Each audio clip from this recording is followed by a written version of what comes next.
Grand గాలా ఈ ఫిబ్రవరి 3న ఉదయం 10 గంటల నుండి మాదాపూర్ ఎన్ కన్వెన్షన్ లో. Tickets available on book my show, Paytm. అంటే మనకి ఎల్లో మీడియాలో ఏం మాట్లాడుతుంటారండి, పేపర్లో ఎల్లో మీడియా వచ్చేసరికి, టీవీలో వచ్చేసరికి డెవలప్మెంట్ లేదు అని చెప్పి మాట్లాడుతూ ఉంటారు. అది వచ్చి కళ్ళెట్టు చూస్తే తెలుస్తుంది. డెవలప్మెంట్ అంటే ఏంటి, అభివృద్ధి అంటే ఏంటి, ఇది అభివృద్ధి కాదా, లేదా వాటర్ ట్యాంక్ అభివృద్ధి కాదా? అసలు వాళ్ళు సిగ్గుపడాలా. ఇన్నాళ్ళ పరిపాలన చేసి ఈ గ్రామంలో మౌలిక వసతులు లేవని చెప్పి సిగ్గుపడాలి. 8 ఏళ్ళు బట్టి మనం చేసింది కరోనా 2 సంవత్సరాలు పోయినా 3 సంవత్సరాల్లోనే మనం అద్భుతమైన డెవలప్మెంట్ చేసి చూపించాం.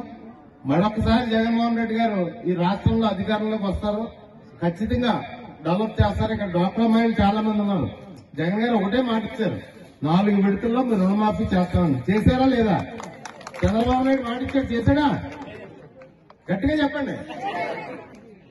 చంద్రబాబు నాయుడు మాటలో నీటి మూటలు అన్నమాట. అతని మాట మీద నిలబడ్డాడు. అన్ని అసత్యాలు అబద్దాలు ఆడుతూ ఉంటాడు అతను.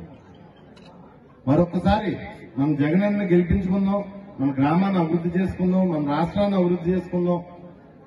ఆంధ్ర రాష్ట్రాన్ని ఈ దేశంలోనే నెంబర్ 1 కింద ఖచ్చితంగా మన జగనన్న తీర్చిదిద్దుతాడు.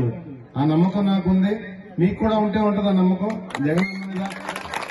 ఖచ్చితంగా జగన్ ఆంధ్ర రాష్ట్రంలో నెంబర్ 1 కింద తీర్చిదిద్దుతాడు. అదేవిధంగా మన ప్రతిపక్ష పార్టీలు మన వ్యవహారంలో మాట్లాడుతూ ఏదో పుస్తకంలో రాసుకుంటున్నాం, మీ పేర్లు వస్తే మేము అంత చూస్తాం, ఇలా మాట్లాడుతున్నాం.